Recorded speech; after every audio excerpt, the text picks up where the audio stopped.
Right now at noon, a group of volunteers in Joplin hoping to help community members in need access without IDs. And we still have some clear skies out there. Those clouds, though, will start increasing. We'll have a look at your forecast coming up. Plus, homeowners can expect to see tax bills arriving in the mail soon. The details on what you need to know. The 4 states' most watched news starts now. A juvenile is in critical condition after an incident late yesterday afternoon in Columbus, Kansas. This is KOAM News at Noon. I'm Samantha Walker. Authorities received the call around 4:25 that a juvenile male had been thrown from the hood of a car in the 100 block of North Highland. Responders found the boy unconscious on the ground. Authorities say another juvenile had been driving the vehicle. First responders took the juvenile to an ambulance and then to a Medflight helicopter. He was flown to an area hospital in critical but stable condition. A Jasper County judge sentences a Carthage man for his role in a hit and run. Miguel Gaspar Diaz was sentenced Thursday for his role in a hit and run back in November 2024 in Carthage. Per a plea agreement, prosecutors dropped the charges of felony assault, DWI, and failure to drive on the right side of the road.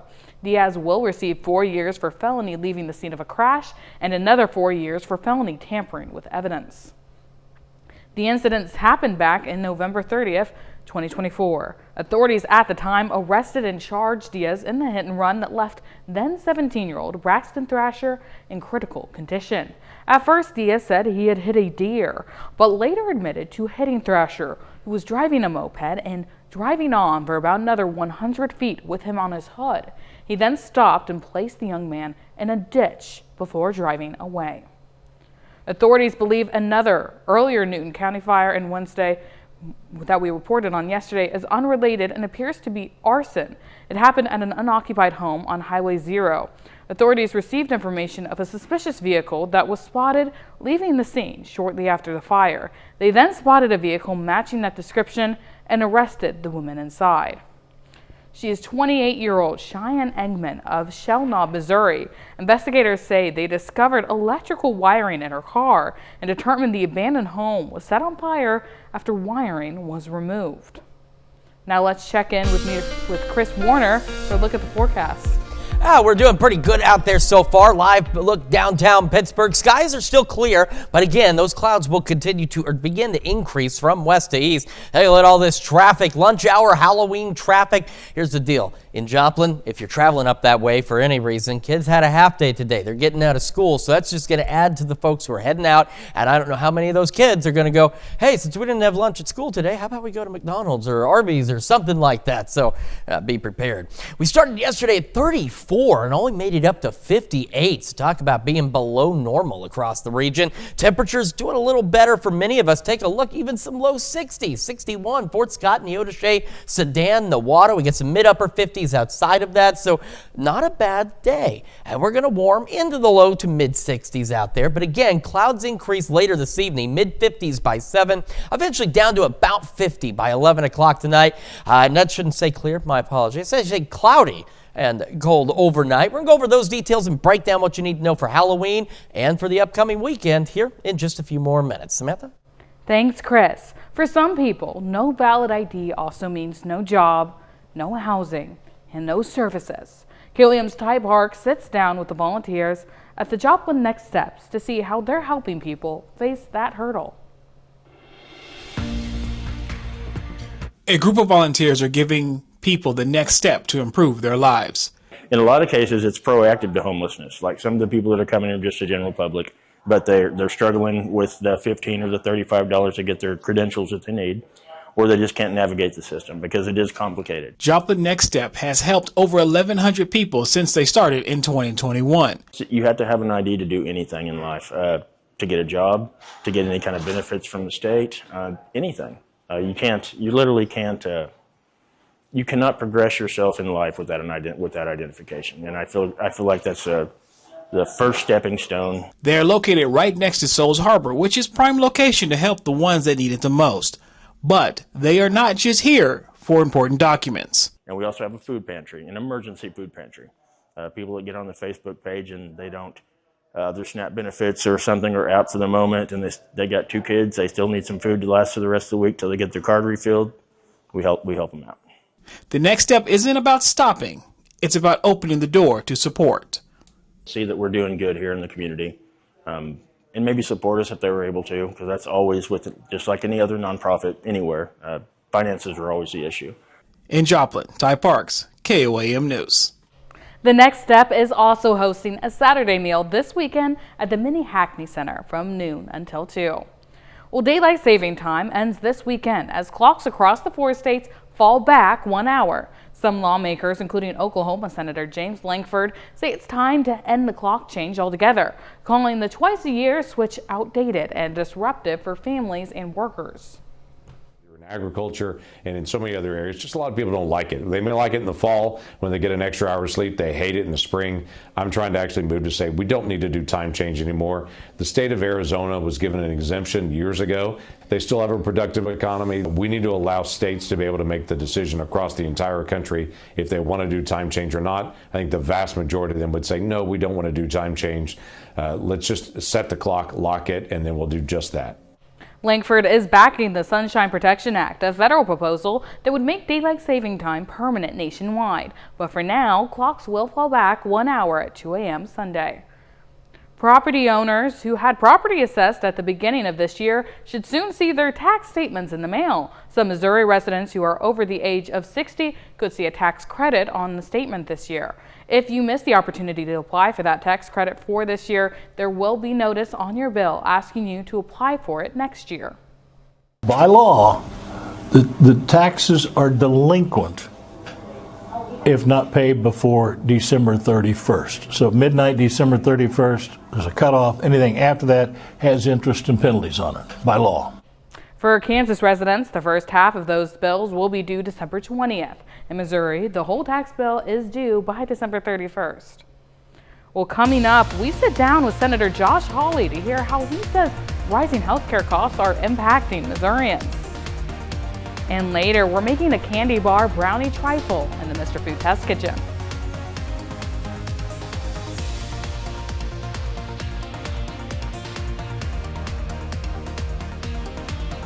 Tens of millions of Americans are bracing for their federal food assistance benefits to run out at midnight as the government shutdown shows no signs of ending anytime soon. 66-year-old Francesca Mays of Denver says she doesn't know what she will do for food without SNAP benefits. Beg, go to free things where there's going to be a dinner. The benefits end at midnight for more than 40 million recipients as the government shutdown enters a second month. The White House says it cannot use emergency funds to keep them going. I think it's absolutely horrific what they're doing. People with disabilities, older Coloradoans, those are the people they're hitting. It's not just SNAP. Approximately 140 Head Start programs will lose federal funding beginning November 1st.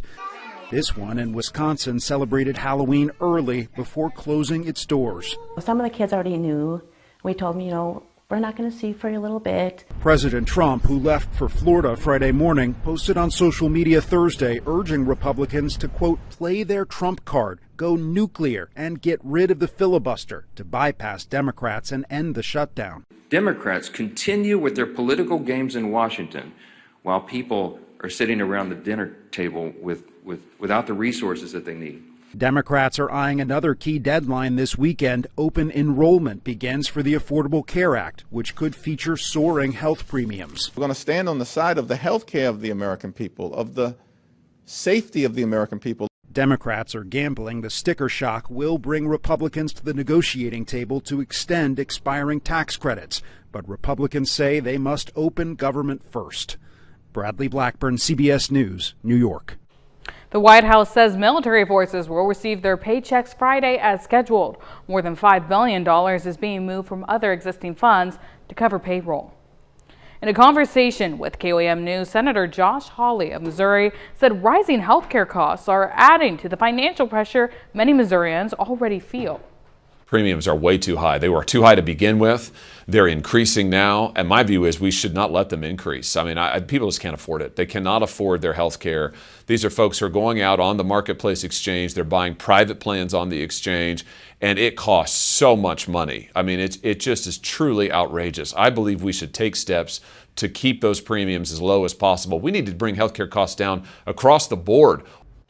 Democrats are pushing to add health care subsidies in the spending bill, a move the Republicans say is delaying a deal. Hawley says he's open to that debate after the government reopens. Well, still to come on KOAM News at Noon, Mr. Food. We've got a great way to use up all that leftover Halloween candy, so don't go anywhere. And we've got a Halloween forecast for you. We're going to take a look at that, plus our upcoming weekend when the KOAM News at Noon returns. Welcome back to the KOAM News at Noon. Oh, there we go. Hi. How you doing? Making sure everything's good. It's Friday, and it's Halloween, and I know some kids are out of school early. Not everyone is, but everyone excited to do a little trick-or-treating tonight. We're going to get to that forecast in just a moment, but first, our live look from downtown Pittsburgh, and it looks quite nice out there. If you look right about in through here, see those little clouds? That's just the start. Clouds will continue to increase. We also have now expanded the freeze watch through northeastern Oklahoma and northwest Arkansas. So this freeze watch, it officially kicks in late Saturday and will run through Sunday morning because of just how cold we are expected to get this weekend. So today, not bad. We're a little warmer than yesterday, a little closer to average, but it will get chilly again this weekend. For today, though, clouds, see, here we are, 2 o'clock. They continue to increase from west to east, so some of you, again, will be cloudy before the rest of us are. But eventually, all of us cloudy as we head into the evening and overnight hours. Our shower chances are almost out of the picture. We're still going to leave that slight chance in there, but as you see on Future Track, they're not really showing up so well again. But you know how things can change, so we're going to leave in a slight shower chance for you for late tonight, early tomorrow. But anything we see, we're looking at a window from like 11 p.m. to about, let's say, 9 a.m. on Saturday. And anything we do see, if we see anything, will be very isolated. We'll have some partly cloudy skies initially on our Saturday, and then eventually those skies clear. This is part of why we have that freeze watch in place, because we've talked in the past. The clouds are a nice thermal blanket. They help keep it a little warmer at night because that warm air can't escape.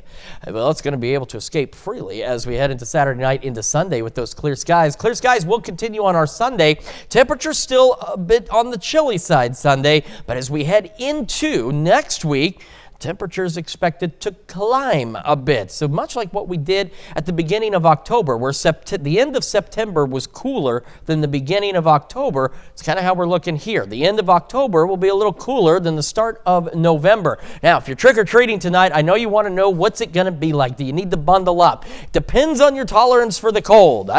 This is a little chilly for me, not for everybody. Will be cloudy but dry. Back around the mid-50s by 7 and eventually falling into the low 50s by 8 and 9 o'clock. So if you're out there trick-or-treating, the kids, maybe an extra layer under that costume. And again, if you're sensitive to the cold, if the kids are sensitive to the cold, number of indoor events taking place as well tonight. You can check out a full list on our website at koamnewsnow.com. Very cool list there. And of course, just, whatever suits you is what you do tonight. Low 60s again for our highs today. Those clouds will continue to increase with our west wind at about 5 to 10 miles an hour. Again, leaving an isolated, and I mean isolated, shower chance in there. A bit chilly though. Low 40s, north winds 5 to 10. We head into our Saturday again after a morning shower or possibly two. We're in the low to mid 50s for most of us. North breeze still at 5 to 10 miles an hour. Now, as we head into first, don't want to forget, fall back. You've earned that hour of sleep this weekend, so make sure you set your clocks back either before you go to bed on Saturday or first thing Sunday morning. Otherwise, take a look at the temperature. Still some iffiness on those 70s, but we will warm into the first week of November, but it's brief. We got a system next Friday, a few shower chances, but it'll kick those temperatures back down into the 50s by next weekend. So don't worry, this isn't like how October was, where it was 80, almost 90 degrees for 2.5 weeks. It's just a brief warm up and not a big one at that. Yeah, fall is officially here. It really, truly is. Well, thanks, Chris. Stick around. We're making candy bar brownie trifle in the Mr. Food Test Kitchen. We'll be right back. Looking for a tasty new way to use up all that leftover candy you may have laying around?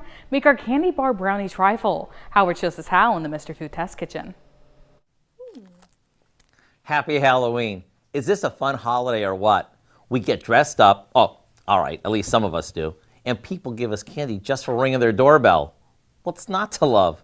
And whether you're the ones handing out the candy or the ones trick-or-treating, by the end of the night, there always seems to be a ton of candy tempting us. So rather than just eating it piece by piece, like Kelly does, I have a dessert recipe that uses it up and that will earn you rave reviews. We start by baking some brownies according to the package directions, and while they cool, we combine a package of instant vanilla pudding with some milk. Then we add in some peanut butter and mix it until it's smooth, and into the fridge it goes to thicken up.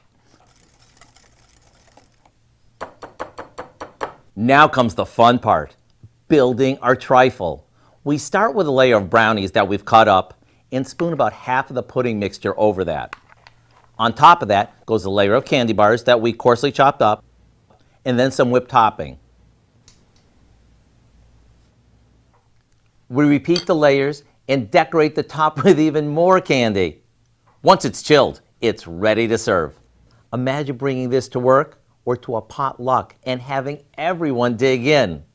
I hope you'll go online and get the recipe for our candy bar brownie trifle as a way to share some of your leftover Halloween candy. I'm Howard in the Mr. Food Test Kitchen, where today we're looking for a different way for you to say, ooh, it's so good. You can find this recipe along with a lot more good food from the Mr. Food Test Kitchen online. Just go to our website at KOAMnewsnow.com. Now here's a look at the 4-state market prices. All right, trick-or-treating looks great this evening. Cloudy, back to the low 50s. So just, wear a jacket and some extra layers. Otherwise, looking good. Don't forget to fall back. A couple of showers late tonight, early tomorrow, mid-50s Saturday and Sunday. A little warmer next week, but brief. We get some rain Friday, back into the 50s next weekend. But Halloween, again, trick-or-treating looks fantastic tonight, just depending on your tolerance for cold. Well, sounds great, Chris. Thanks so much. Coming up tonight at 5. It's that time of year again where we fall back because it's the end of daylight saving time. But some health experts want to stop that time change. We'll have more on how to deal with some of the impacts it can have on your health. Plus, following the closing of a grocery store in Baxter Springs, we take a look at the current state of grocery access in Cherokee County. And a new DUI law will soon take effect in Oklahoma, bringing stricter punishments for offenses. More on what it means. Join us for those stories and more on KOAM News at 5. That's the news for now. Thank you for joining us for KOAM News at noon. Have a great afternoon.